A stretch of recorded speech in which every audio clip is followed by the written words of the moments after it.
New hardcore bands see the success of Turnstile at the Grammys with their Converse shoe collab and their Taco Bell commercials with their Post Malone endorsements and see it as a viable business plan. They see Fleshwater blowing up on TikTok and view it as a social marketing strategy. With how hot the hardcore scene has gotten since shows opened back up, it's not really surprising to see that people are out here trying to commodify it.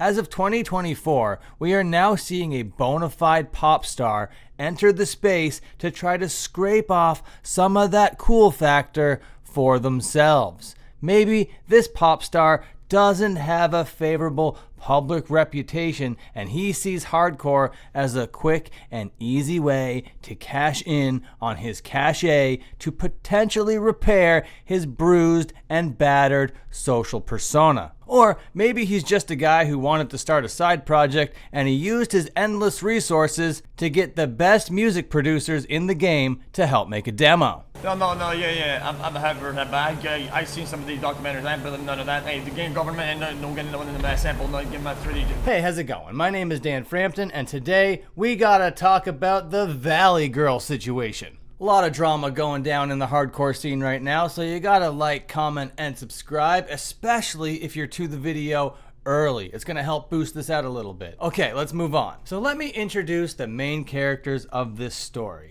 We got Jesse Rutherford. He is, as I know him, the ex-boyfriend of Billie Eilish, and a lot of people have some accusations of this guy out there. I'm not here to get into all of those accusations, but his public persona has taken a little bit of a beating. Oh, and he also happens to be the frontman of The Neighbourhood, who have 35 million listeners on Spotify.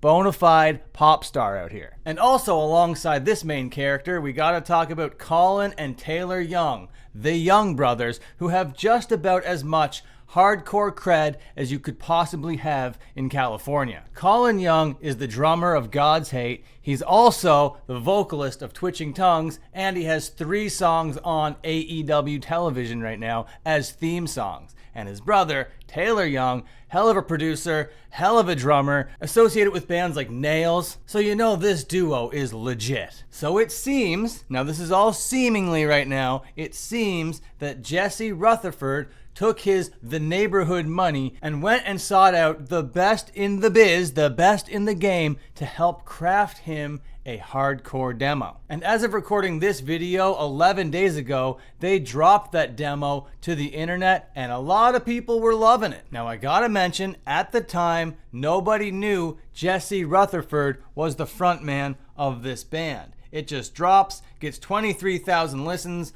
Hardlore's all about it, Colin is all about it. We're spreading this all out over the internet and people are responding positively, to say the least. They can't wait for it to be on Spotify. This goes so hard. Oh my God, the riffs. And 3 nights ago, it was revealed when they played their first show that the frontman was indeed Jesse Rutherford. Now this show over here was the record release show for Cosmic Joke. Just keep that in the back of your mind right now. That's gonna mean something a little bit more in a little bit. So on YouTube, the comments for the demo, very positive. The comments on the live set, also extremely positive. But a clip of this very same set just uploaded to hardcore Twitter, you know is gonna get that response. And people just going in on it like, this shit fucking sucks. I love it when mosh pits are done as a performance for camera. Really authentic vibes. Very punk. But this thing is really filled with memes, okay? Someone comes on and says that it's the most LA thing that they've ever seen,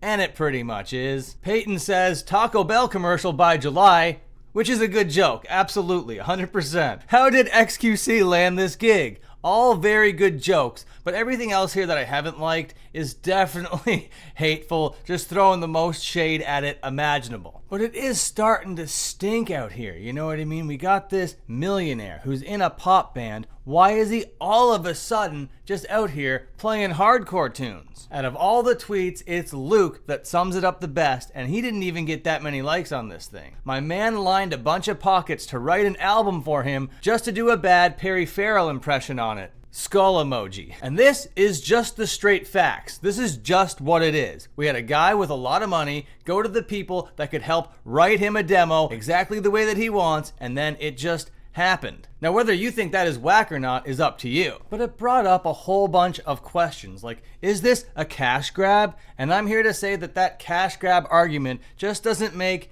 any sense. We have a millionaire who just wants to make a side project happen for some reason. So he's gonna use his resources to make it happen. And I 100% don't blame the Young brothers for taking that money and getting that bag. I mean, that's a huge opportunity for them. That's not a cash grab at all. And it's also not a cash grab for the millionaire pop star either. It's more of a cash sink than anything else. You don't go to the hardcore scene to make money. They're like allergic to money there for some reason. And even if it was just to get that Turnstile response, Turnstile is still not even a fraction of as big as his real first main band. And there's another argument saying that Colin Young was on the drums on the record. Why isn't he here during the live set? Is he embarrassed? Is he trying to manage his reputation? No, he's a session musician that probably got offered a decent rate. He's definitely gonna take it. That's what professional musicians do. Hell, that's what professionals do. Colin simply performed his contractual obligations. And don't worry, I'm about to get into my opinion of the demo and the live set itself, but we're not even there yet. Now, remember when I told you to remember that this was Cosmic Joke's release show? Well, Cosmic Joke happens to be the very first band that Colin Young is releasing music for. Colin Young has this podcast called Hardlore, which he does with Bo from Harm's Way, and they have mad connections all over the scene, so they thought, you know, we're gonna release music from a band who we like, and they like Cosmic Joke. So Colin had a dog in the race to be at this show, and not only does he have a dog in the race, he has a connection to this pop star who just started a hardcore band who he can get to open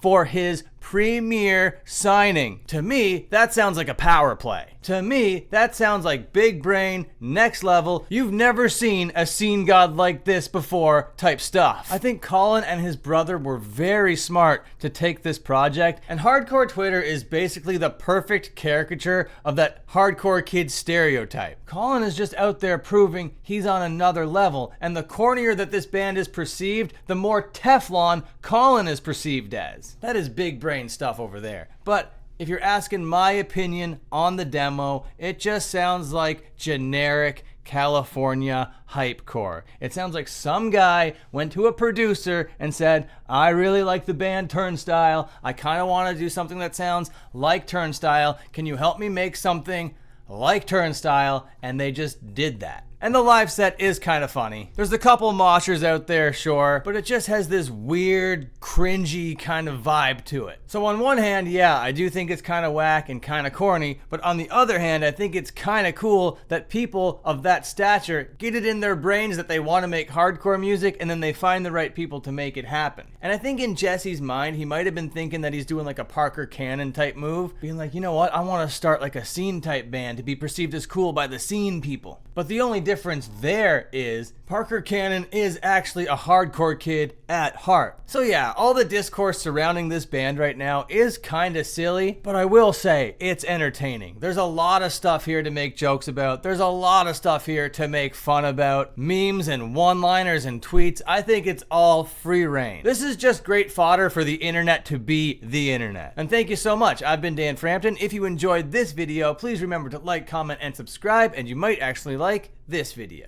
Okay, see you later.